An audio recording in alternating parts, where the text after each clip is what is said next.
Welcome to episode 4 of 10-Minute Enigmas. In the quiet suburban streets of Westfield, New Jersey, a beautiful Dutch colonial-style home stood at 657 Boulevard, a large, picturesque house that seemed to be the American dream come true. But for the Broaddus family, this house would become a nightmare. A place haunted not by ghosts, but by a mysterious figure who called himself the Watcher. This is the true story of how one family's dream home became the site of one of the most perplexing mysteries in modern times. In 2014, Derek and Maria Broaddus, a young couple with 3 children, were looking for their dream home. They found their ideal property at 657 Boulevard, a stately house located on a quiet, tree-lined street in Westfield, New Jersey. The house was perfect, with a white picket fence and ample space for their growing family. They were eager to move in and start their new life. The couple purchased the home for nearly $1.4 million and began planning their move. However, before they could even move in, something sinister happened that would alter the course of their lives. Just a few days after purchasing the house, the family started renovations on the property, deciding to stay on at Maria's parents' nearby until the contractors had finished.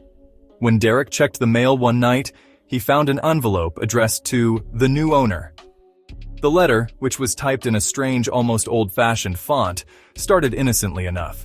"Dear new neighbor at 657 Boulevard, allow me to welcome you to the neighborhood." But it quickly took an unsettling turn. "How did you end up here? Did 657 Boulevard call to you with its force within? 657 Boulevard has been the subject of my family for decades now, and as it approaches its 100th birthday, I have been put in charge of watching and waiting for its second coming. My grandfather watched the house in the 1920s and my father watched it in the 1960s. It is now my time. Do you know the history of the house? Do you know what lies within the walls at 657 Boulevard? Why are you here? I will find out. Who am I? There are hundreds and hundreds of cars that drive by 657 Boulevard each day. Maybe I am in one. Look at all the windows you can see from 657 Boulevard. Maybe I am in one."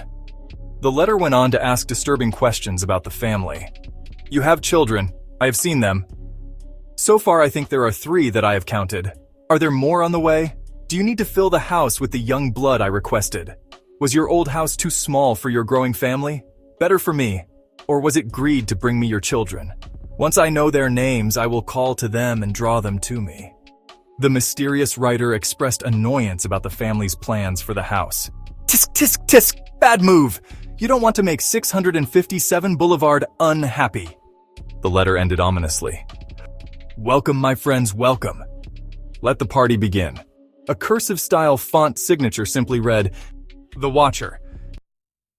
Derek Broaddus quickly called the police, who were confused about a possible motive. They were advised against mentioning the letter to their new neighbors, who could have been potential suspects.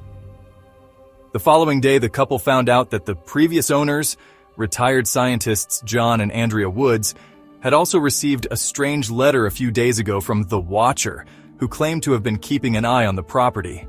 Having lived there happily for 23 years with no such incidents, they threw the letter out as a strange prank without giving it much thought. The family remained on high alert after the letter, keeping an eye on their children while visiting the property to check on the ongoing construction work. To their horror, after a few weeks, another intrusive letter arrived. This time, the letter addressed the couple by name, although interestingly, the author misspelt it as Broaddus, which led to the speculation that the Watcher could have been within eavesdropping distance of one of them at the property. The Watcher seemed to know the movements of the family, mentioning personal belongings, their children, and even activities around the house. Disturbingly, the letter asked whether the child who had an easel in the porch was the artist of the family. 657 Boulevard is anxious for you to move in. It has been years and years since the young blood ruled the hallways of the house. Have you found all of the secrets it holds yet? Will the young bloods play in the basement? Or are they too afraid to go down there alone? I would be very afraid if I were them. It is far away from the rest of the house. If you were upstairs, you would never hear them scream. The veiled threats continued.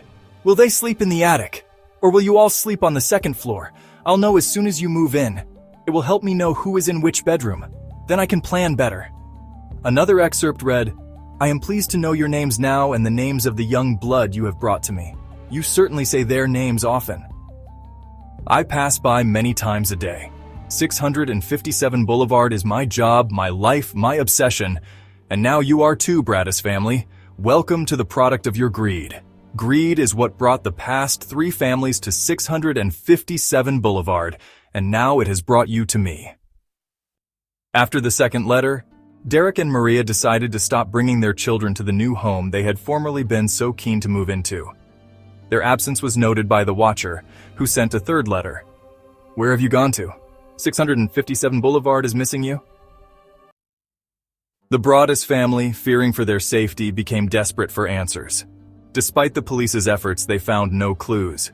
They reached out to their neighbors, hoping someone had information or had seen something suspicious. One of the earlier suspects was the next-door neighbor, Michael Langford, who had lived there since the 60s and was described by another nearby occupant as a kind of a Boo Radley character. But the case was dropped due to no concrete evidence. Derek and Maria began to question whether they could ever live in the new house they had bought with so much hope. Only 6 months after buying the house, the couple decided to call it quits and put the house up for sale for $1.25 million, but with no success. Potential buyers were scared off by the threat of the letters, and they could not find anyone willing to take on the house. The family sued the former owners, alleging that they had failed to disclose the existence of the watcher and the disturbing history of the house, but the legal case was unsuccessful. Their real estate lawyer suggested selling to a developer, demolishing the original house, and dividing the lot into 2 homes.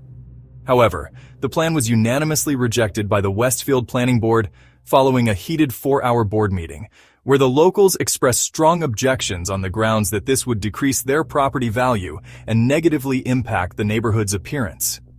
Eventually, in 2017, the couple were able to rent out the house, but shortly afterwards, their tenants received another sinister letter from the watcher addressed to the Broaddus family. To the vile and spiteful Derek and his wench of a wife Maria. "You wonder who the watcher is? Turn around, idiots. Maybe you even spoke to me, one of the so-called neighbors who has no idea who the watcher could be. Or maybe you do know and are too scared to tell anyone. Good move." The letter took a harsh and aggressive tone, with the writer expressing frustration about the media spotlight cast over the neighborhood, while praising the locals for having saved the soul of 657 Boulevard with my orders. The watcher threatened revenge against the couple with ominous warnings. Maybe a car accident, maybe a fire, maybe something as simple as a mild illness that never seems to go away but makes you feel sick day after day after day. You are despised by the house, ended the letter, and the watcher won. To this day, the mystery of the watcher remains unsolved. Some people pointed fingers at Derek and Maria themselves, based on the theory that the couple had realized they couldn't afford the house and wrote the letters to get out of the sale. Later investigations showed that the DNA on the envelope was female, which led to the authorities turning their attention to the sister of original suspect Michael Langford, Abby, a real estate agent, as well as the former owner, Andrea Woods. However, neither of them matched the DNA profile. Even Maria Broaddus was tested, but she was quickly exonerated from suspicion. The family was eventually forced to walk away from 657 Boulevard, emotionally and financially drained. The Watcher House stands as a chilling reminder of how one family's dream home turned into a living nightmare. In 2019, the Broaddus family sold the house for $959,000, incurring a $400,000 loss on a property they were too terrified to occupy. They provided the new owners with a photograph of the Watcher's handwriting, just in case any new letters were to come their way. However, it seems that the Watcher has gone silent, and there have been no more reports of terrifying anonymous letters since then. While the Broaddus family tried everything to unravel the mystery, they were never able to escape the shadow of the chilling anonymous letters. The story of the Watcher was recently dramatized in a 7-part new mystery crime thriller on Netflix, which has fascinated and horrified audiences around the globe. The events at 657 Boulevard serve as a grim testament to unknown terrors that can lurk just beyond our doorstep. And today, the case remains one of the most disturbing, unresolved mysteries in modern suburban history. Thank you for watching. If you have any knowledge of the case or theories, please leave them in the comments section. Don't forget to like and subscribe for more true life enigmas.